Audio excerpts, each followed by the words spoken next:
नमस्कार। मैं हूं अंजू पंकज। बहुत बहुत स्वागत है आप सबका।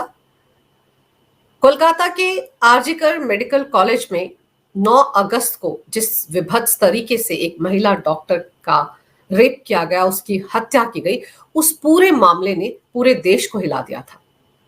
लेकिन ममता बनर्जी सरकार पर इस हत्याकांड के बाद भी कोई असर हुआ हो, ऐसा नजर नहीं आता।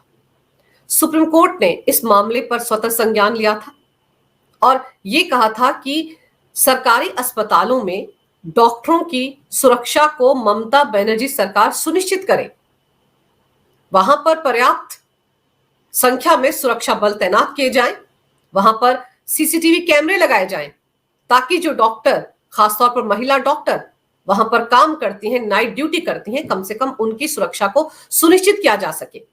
जबकि इस विभत्स रेप और हत्याकांड की जांच पड़ताल का जिम्मा सीबीआई को मिला हुआ है, वो इस मामले की जांच पड़ताल कर रहे हैं।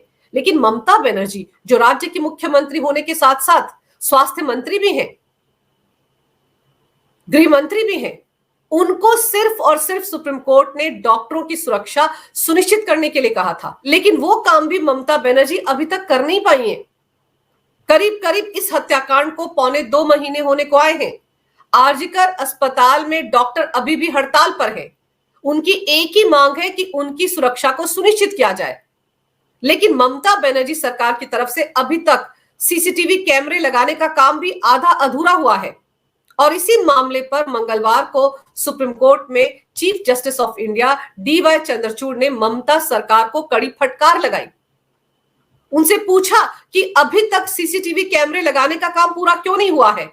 और 2 टूक ये कहा है सीजीआई डीवाई चंद्रचूड़ ने कि 15 अक्टूबर तक अगर ये काम पूरा नहीं हुआ तो सुप्रीम कोर्ट ममता सरकार के खिलाफ सख्त और कड़ा आदेश जारी करने के लिए मजबूर हो जाएगा। और ताज्जुब की बात यह है कि ममता बनर्जी सरकार की तरफ से इस मामले को सुप्रीम कोर्ट में सीनियर एडवोकेट कपिल सिब्बल लड़ रहे थे। हर सुनवाई के दौरान वही ममता बनर्जी सरकार का पक्ष रख रहे थे। लेकिन मंगलवार को जब सुनवाई हुई तो सीनियर एडवोकेट राकेश द्विवेदी ममता बनर्जी सरकार की तरफ से सुप्रीम कोर्ट में पेश हुए। ऐसे में सवाल ये उठ रहे हैं, कयास ये लगाए जा रहे हैं कि कपिल सिब्बल ने क्या इस मामले से खुद को अलग कर लिया है, क्योंकि पिछली सुनवाई के दौरान उनकी कोर्ट में जमकर फजीहत हुई थी। उन्होंने सीजीआई डीवाई चंद्रचूड़ से कहा था कि इस मामले की लाइव स्ट्रीमिंग जो हो रही है उस पर रोक लगाई जाए, क्योंकि उनकी 5 दशक की क्रेडिबिलिटी को ठेस पहुंच रही है। उनकी क्रेडिबिलिटी स्टेक पर है, क्योंकि दलीलें जो बाहर जा रही हैं लोगों के बीच में, उसके चलते उनका मजाक उड़ाया जा रहा है। और चूंकि वो आरजीकर अस्पताल में डॉक्टर बिटिया के साथ हुए इस विभत्स हत्याकांड की पैरवी कर रहे हैं, तो उनके जूनियर्स की सुरक्षा पर भी खतरा है, क्योंकि उनको जान से मारने की धमकियां मिल रही हैं।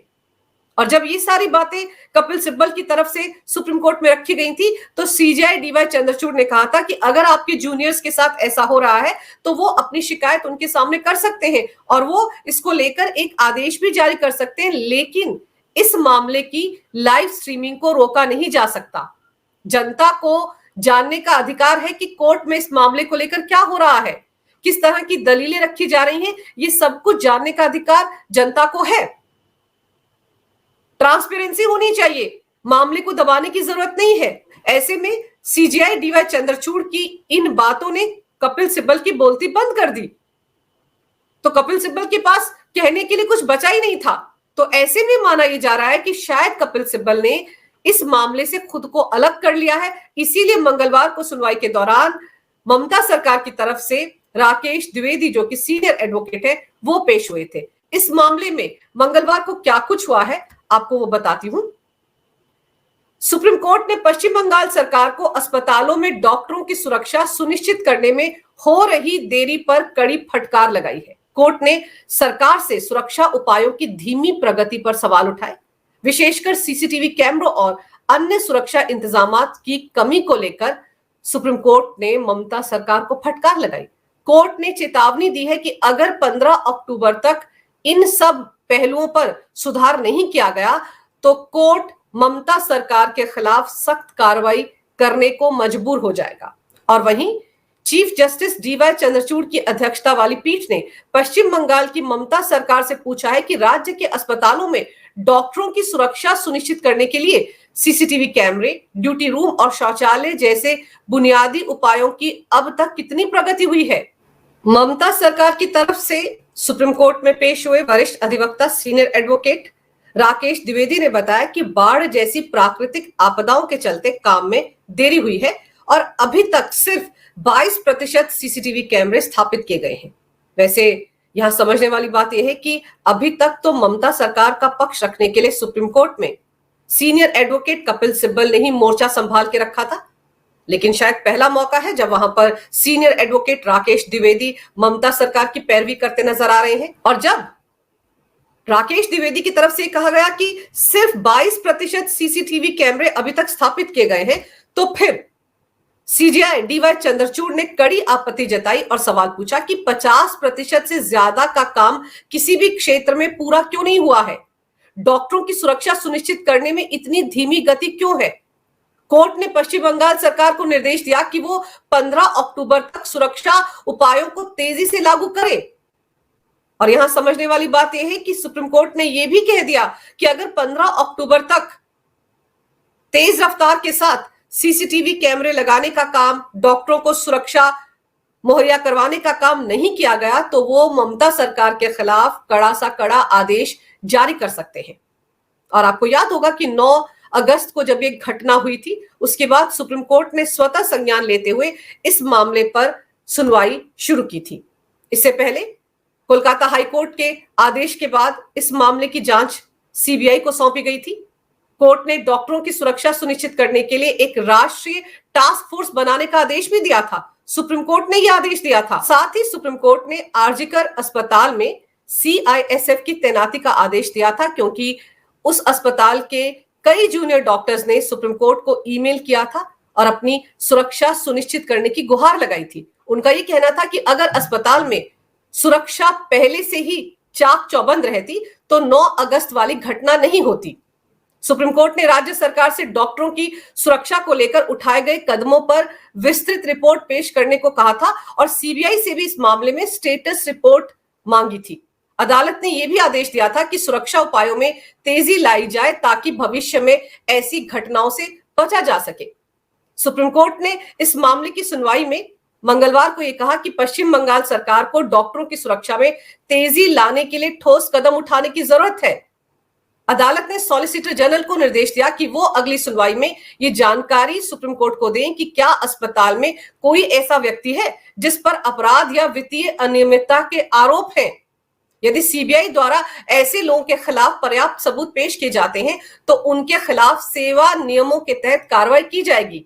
राज्य सरकार की तरफ से अदालत को यह बताया गया कि पहले ही 5 डॉक्टरों को निलंबित किया जा चुका है और यदि और लोगों के खिलाफ सबूत मिलते हैं तो ममता सरकार उनके खिलाफ भी कार्रवाई करेगी। यहां गौर करने वाली बात यह है कि ममता बनर्जी राज्य की स्वास्थ्य मंत्री भी हैं, राज्य की गृह मंत्री भी हैं और मुख्यमंत्री तो वो है ही। तब कोर्ट को यह कहना पड़ा कि यदि सुरक्षा उपायों में देरी होती है तो ममता सरकार को इसके गंभीर परिणाम भुगतने पड़ सकते हैं। सुनवाई के दौरान सुप्रीम कोर्ट ने सोशल मीडिया पर पीड़िता की तस्वीरें और वीडियो साझा करने को लेकर भी नाराजगी जताई।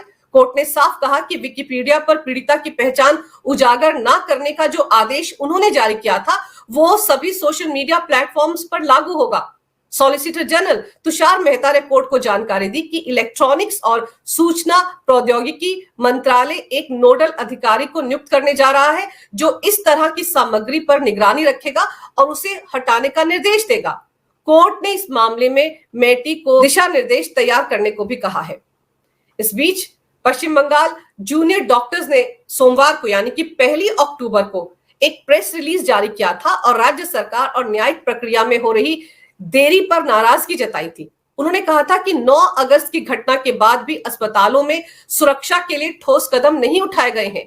प्रेस रिलीज में कहा गया था कि राज्य के अस्पतालों में सीसीटीवी कैमरों की कमी और सुरक्षा अधिकारियों की तैनाती में देरी के कारण डॉक्टर अभी भी खुद को असुरक्षित महसूस कर रहे हैं और अगर वो खुद को असुरक्षित महसूस कर रहे हैं तो फिर वो अपना काम करेंगे कैसे। जूनियर डॉक्टर्स ने यह भी साफ किया था कि अस्पतालों में सुरक्षा सुनिश्चित किए बिना मरीजों का इलाज करना उनके लिए संभव नहीं है। जूनियर डॉक्टरों ने ममता सरकार पर यह भी आरोप लगाया है कि पिछले कई महीनों से उनकी शिकायतों को अनसुना किया गया है और अब तक कोई ठोस कार्रवाई नहीं की गई है। ताजुब की बात यह है कि इस मामले में सुप्रीम कोर्ट से लगातार ममता बनर्जी सरकार को फटकार पड़ रही है, लगातार उनकी सुप्रीम कोर्ट में फजीहत हो रही है, लेकिन इसके बावजूद ममता सरकार की नींद नहीं टूटी है।